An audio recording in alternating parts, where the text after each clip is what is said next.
17번 문제는 아동학대 범죄의 처벌에 관한 특례법인데요. 자, 여기는 복지 31법에 들어가지 않습니다. 기본적으로 아실 것 같고요. 이 법률은 2014년에 제정되었습니다. 이 두 가지 팁으로 말씀드립니다. 여기에서 아동학대 신고 의무자가 중요한데요. 옳지 않은 것은입니다. 요양보호사는 아니겠죠? 노인복지법상 요양보호사는 아닙니다. 되셨습니까? 자, 의료법에 따른 의료기관의 장과 그 의료기관에 종사하는 의료인, 의료기사, 신고 의무자입니다. 학원의 설립, 운영 및 과외, 교습에 관한 법률에 따른 학원의 운영자, 강사, 직원, 교습사의 교습자, 직원 네, 들어갑니다. 119 구조, 구급에 관한 법률에 따른 119 구급대의 대원도 포함됩니다. 그래서 아닌 사람은 1번 노인복지법에 따른 요양보호사는 해당되지 않습니다. 자, 팁으로 말씀드립니다. 경찰관 아닙니다. 아동학대를 발견했을 때 시도, 시군구, 수사기관에 신고할 수 있다 이렇게 돼 있거든요. 그러면 시도, 시군구에 누가 있죠? 아동학대 전담 공무원이 있어요. 아동학대 전담 공무원은 신고받는 입장이죠. 아동학대 전담 요원이 있습니다. 이 두 사람은 서로 신분이 달라요. 아동학대 전담 공무원과 아동학대 전담 요원은 신고를 받는 입장에 취하니까 신고 의무자에 해당되지 않는다라고 보시면 될까요? 네, 맞습니다. 좀 더 씁니다. 종교 성직자도 신고 의무자에 해당되지 않습니다. 요 네 가지 정도만 잘 알아놓으시면 될 것 같은데 제가 앞에서 하나 가르쳐 드린 거 있었죠. 아동보호 전문기관의 장과 종사자는 신고 의무자에 해당되지 않습니다. 제외라고 써져 있거든요. 그래서 아동보호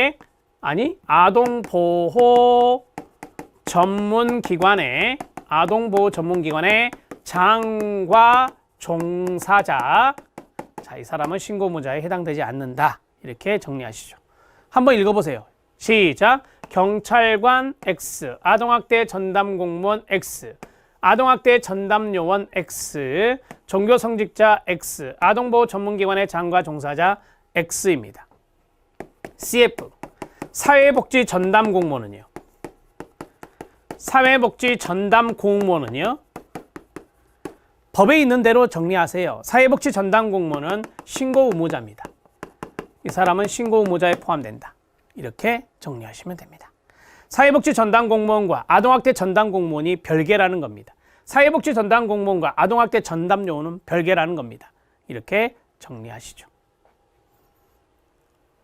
1번이 답이고요. 18번 문제 들어갑니다. 자, 법령 문제를 하나 더 풀겠습니다. 18번 문제는 각 사회복지 법령의 내용으로 옳은 것을 고른 것은입니다. 이거는 각계 전투로 볼 필요가 있는데요. 기역, 니은, 디귿, 디귿 별표, 그 다음에 리을 별표, 미음 별표입니다. 디귿, 리을, 미음만 별표 치세요. 요 세 가지가 좀 중요도가 있는 지문이니까. 자, 기역의 사회보장기본법에 보면 사회보장 수급권의 포기가 다른 타인에게 피해를 주거나 사회보장에 관한 관계법령에 위반되는 경우에는 당연히 포기할 수가 없겠죠. 맞습니다. 아동을 한번 이야기해 볼까요? 아동에게 사회보장 수급권이 있는데 그걸 포기하게 되면 아동에게 피해를 주는 거 아닙니까? 맞죠. 네. 사회보장 수급권의 포기가, 이 포기가 아마 후견인이 포기할 수 있잖아요. 아동의 후견인이. 그럼 아동이 피해를 입어요. 그래서 이럴 때는 후견인이 아동을 위한 사회보장 수급권을 포기할 수가 없는 거예요. 그 다음에 사회보장에 관한 관계법령이 위반됐다. 그럼 당연히 포기 안 되는 거죠. 자, 맞고요. 사회복지사업법. 시군구청장은 읍면동의 사회복지사업을 원활하게 수행하기 위해서 읍면동의 복지위원을 위촉해야 된다. 없어졌습니다. 이거 삭제됐어요. 쉽게 말할게요. 사회복지사업법에 복지위원 없어요. 사회복지사업법에 복지위원 없어요. 삭제됐으니까 틀린 지문이에요. 그 다음에 정신건강 증진 및 정신질환자 복지서비스 지원에 관한 법률에 보면 이게 나오죠. 정신요양시설이 나와요. 정신요양시설은 뭐 받는다? 허가 받는다. 이렇게 말씀드렸죠.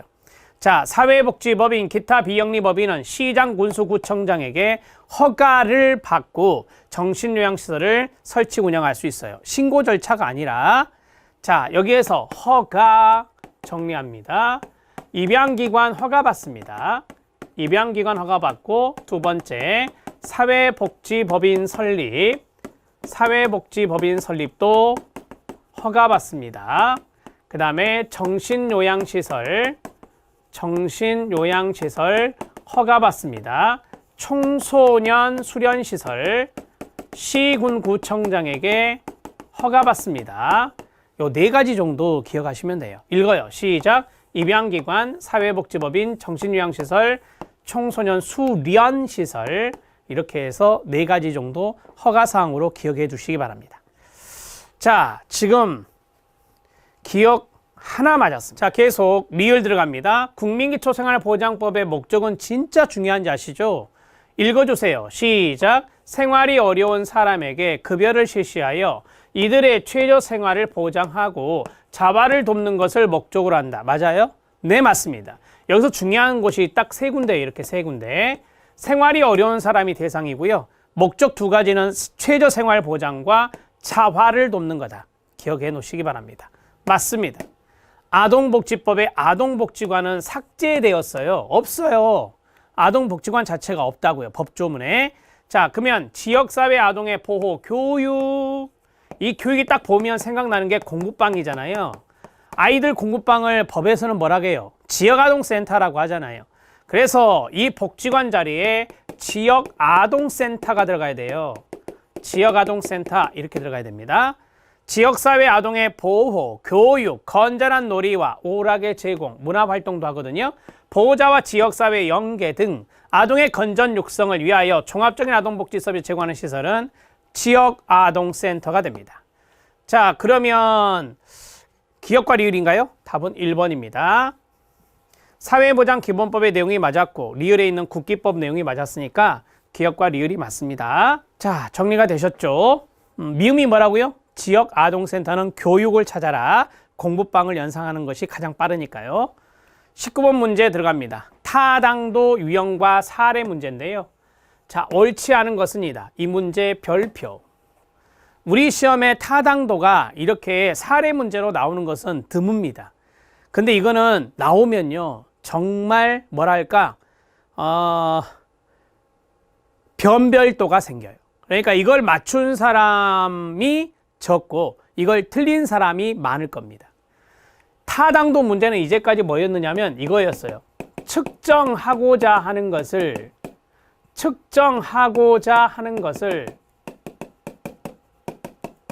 제대로 측정하고 있냐, 이거와 연관성은 뭐냐? 답은 타당도. 이것만 나왔어요. 자, 그런데 타당도가 이 개념이 나오면요, 종류도 나올 수 있어요. 그래서 공인 타당도, 동치 타당도, 변별 타당도, 수렴 타당도, 내용 타당도. 자, 이렇게 우리가 보통 타당도 유형들을 이론에서 다 배우셨잖아요. 제가 그 핵심 요약에서도 말씀을 드렸던 걸로 기억하는데, 공인 타당도부터 볼까요? 대학 수학 능력 시험 점수와 대학 입학 후, 이게 결정적 힌트예요. 대학 입학 후의 학점 간의 상관계수가 정적으로 높을 때의 타당도다. 이건 애연 타당도죠. 이건 애연 타당도예요. 대학 수학 능력 시험 점수, 대학 수학 능력 검사의 타당도를 보는 거거든요. 그런데 미래잖아요. 대학 입학은 미래. 그래서 미래에 대한 타당도가 있느냐라고 보는 거예요. 자, 쉽게 말하면 지금 수능 시험을 봤어요. 근데 나중에 대학을 합격해서 그 수능 시험의 점수 분포하고 대학에서의 학점 분포를 보는 거죠. 그래서 이게 이제 이거 높은 사람 이거 높다. 이게 정적 상관이라거든요. 그러면 이 측정도구, 수능 시험의 측정도구는 참 잘 만들어졌구나. 이게 애연 타당도가 있구나. 이렇게 말해요. 애연 타당도, 예측 타당도라고 하죠. 그러면 답은 1번이 되겠네요. 그렇죠? 그러면 공인 타당도는 뭘까요? 공인 타당도는 뭘까요? 이거는 기존에 공인된 기존에 공인된 척도와 보는 거예요. 기존에 공인된 척도와 보는 거예요. 그걸 공인타당도 동시타당도라고 해요. 자, 예를 하나 들어볼까요? MBTI가 있다. 마이어 브리그스의 성격 유형 지표 아닙니까? 이거 공인된 거잖아요. 이거 공인된 거예요. 공인된 거. 근데 내가 새로운 척도를, 성격 척도를 하나 만들었어요. 척도를 개발했어요. 근데 이 녀석하고 공인된 것과 비교를 해보니까 비슷하게 나왔네. 그럼 이거 잘 만든 거잖아요. 예, 공인된 것과 비교했다. 그래서 공인타당도라 해요. 이 녀석의 공인타당도는 높구나. 공인타당도는 높구나. 이렇게 정리가 되는 거예요. 되셨습니까? 변별타당도 들어갈까요? 여러분, 이 변별이란 것은 뭐죠? 다른 개념을 보는 거거든요. 그럼 봐보세요. 어휘가 있고 수리가 있어요. 서로 다른 거 아닙니까?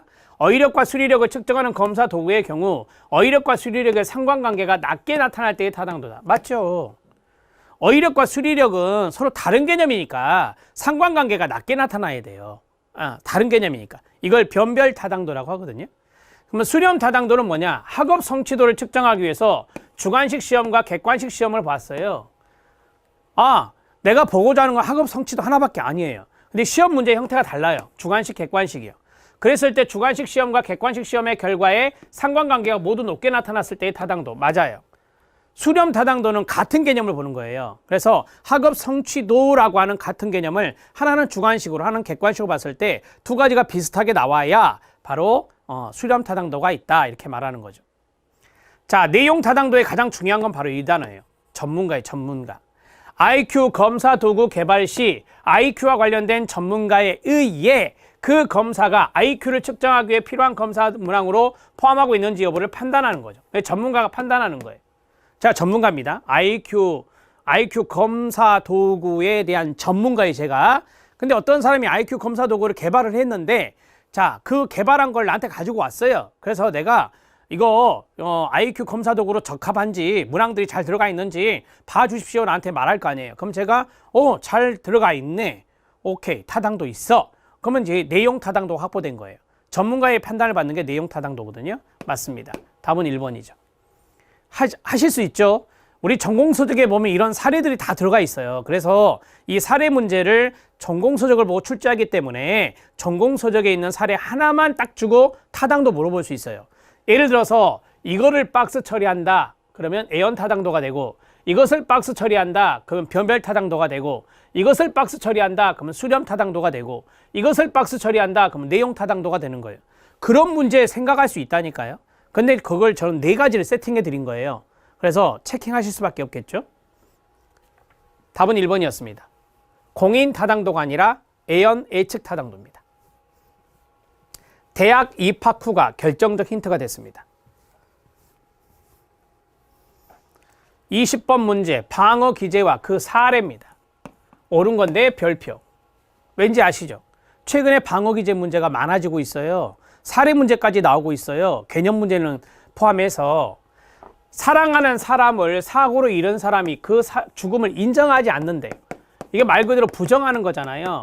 부인이라는 방어 기제가 있어요. 주지와 아니고요. 그 다음에 아내를 미워하는 남편이, 여기서 끊어야 돼요. 아내를 미워하는 남편이 아내가 자신을 미워한다고 인식하는 거예요. 아내 탓하고 있잖아요. 남 탓하는 게 뭐예요? 투사죠. 투사가 바로 남 탓하는 거예요. 맞아요. 자, 직장 상사에게 야단을 맞은 사람이 있어요. 상사에게 대들지 못하고 부하 직원에게 짜증내면서 화풀이해요. 덜 위협적인 대상에게 옮기는 거네요. 맞죠?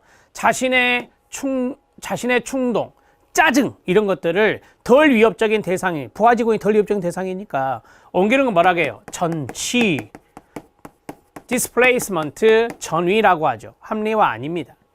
자, 그 다음에 실현당한 남자가 여성의 심리에 대한, 이게 결정적인 힌트예요. 지적인 분석을 하며 자신의 고통을 회피해요. 남자가 실현을 당했어요. 그런데 여자의 심리에 대해서 지적인 분석을 하면서 자기의 고통을 막 피하려고 해요. 이게 뭐죠? 지적인 분석. 지성화입니다. 지성화. 자, 지성화 이거 나오잖아요. 주지화와 동의어인데 지성화와 주지화는 여기 지적인 분석, 지적인 토론, 이런 지적이란 말이 나오거든요. 그럼 힌트가 된다는 것을 말씀드립니다. 답은 2번이에요. 남 탓하는 겁니다. 자, 그러면 내 탓하는 건 뭐예요? 내 탓. 어머니를 탓하면서 어머니와 싸우는 것이 너무 힘드니 다 자기 때문이라고 생각하는 거죠. 자기의 자아 내면 체계로 받아들이는 거. 이거는 이제 사례에서 개념으로 냈었는데요. 이건 투입이죠, 투입. 인트로젝션이라고 하는 투입이에요. 투입의 동의어는 그래서 안내자를 써서 내사 내면화라고 하는 거예요. 내사 내면화. 이렇게 정리하면 돼요. 알았죠? 네. 방어 기제는 뭐 이렇게 사례로 나오기도 하고 개념으로 나오기도 하는데 우리가 이제 개념적인 부분들도 풀어볼 거고, 그 다음에 기출문제에서도 있잖아요. 기출문제에서 뭐 취소, 무효화, 그 생각나세요? 중화하는 거, 바람핀 남편이 아내에게 비싼 선물 사주는 거, 이런 것들이 바로 이제 우리 시험에 나왔었잖아요. 그런 것들이 바로 취소, 그 다음에 개념으로서는 취소가 되고, 그 다음에 개념 안에는 중화, 무효화 이런 말이 들어간다, 이렇게 가르쳐진 적이 있어요. 합리화 얘기 나오는데 합리화는 변명하는 거예요. 그럴듯하게 변명하는 게 합리화다. 그래서 합리화 같은 경우는 신포도형 합리화, 망상형 합리화, 투사형 합리화, 그 다음에 신포도형 했었죠. 달콤한 레몬형 합리화, 이런 식으로 해서 기제가 4가지의 기제가 있다. 승화까지 할게요. 승화는 뭐냐면 이거는 사회적으로 바람직한, 사회적으로 용납되는 행동을 하는 거예요. 그래서 우리가 긍정적 방어 기제다, 이렇게 말을 해요. 긍정적 방어 기제다. 제가 무의식적인 충동이 있어요. 무의식적인 충동이나 행동, 이런 것을 사회적으로 용납되는 것으로 이제 사회적으로 용납되는 행동을 하게 되는 건데, 뭐 사회복지사 1급 시험에서 1회 때 나온 거잖아요. 조직폭력배가 자기의 공격적인 성향을 유명한 권투 선수가 된 거예요. 이렇게 승화라고 하는 것은 스포츠라든지 예술 또는 문화, 자, 이런 쪽으로 우리가 분야로 승화가 일어난다, 이렇게 이야기하거든요. 승화도 하나 알아놓으시면 좋으니까 써드렸습니다. 답은 2번이었네요. 자, 여기까지 해서 6회 문제를 풀었고요. 이제 7회 문제. 7회 문제도 지문이 이제 조금씩 줄어드는 느낌이 있죠? 지문이 약간씩 줄어드는 느낌이 있는데, 그래도 마지막까지 지치지 않고 최선을 다하셨으면 좋겠습니다. 함께 노력하면 사회복지학계로는 90점 이상을 맞을 수 있습니다. 2022년은 이게 필수 과목이 됩니다. 그래서 한 문제당 5점 배점이 이루어지니까 엄청난 과목 중에 하나예요. 영어하고 국어가 잘 안 되시면 나머지 한국사, 선택 과목 2과목 2022년에 준비하는 수험생 여러분들에게 말씀드리는 거예요. 선택 과목 3과목 홈런 치면 합격이 보인다. 예전에 그런 말이 있었어요. 선택 과목 들어오기 전에 국어, 영어, 한국사, 선택 과목 둘, 행정법과 사회복지학에서 국사와 행정법과 그 다음에 사회복지학, 여기 3과목에서 90점, 90점, 90점 치면은 합격이다, 거의 합격이다, 이렇게 이야기를 했던 것입니다. 그러니까 여러분들은 2022년에 공부하신 분들은 시험을 응시하고자 하는, 그때 도전하고자 하신 분들은 그런 전략을 펼치는 것이 가장 현명합니다. 예전에 그런 것이 사례로 다 드러났기 때문에 그 말씀을 드리고 싶어요. 최선을 다하시고 암기할 건 암기하고 반복적으로 합격하는 것이 답입니다. 자, 건강관리 잘 하시고 마지막까지 열심히 하십시오. 수고하셨습니다.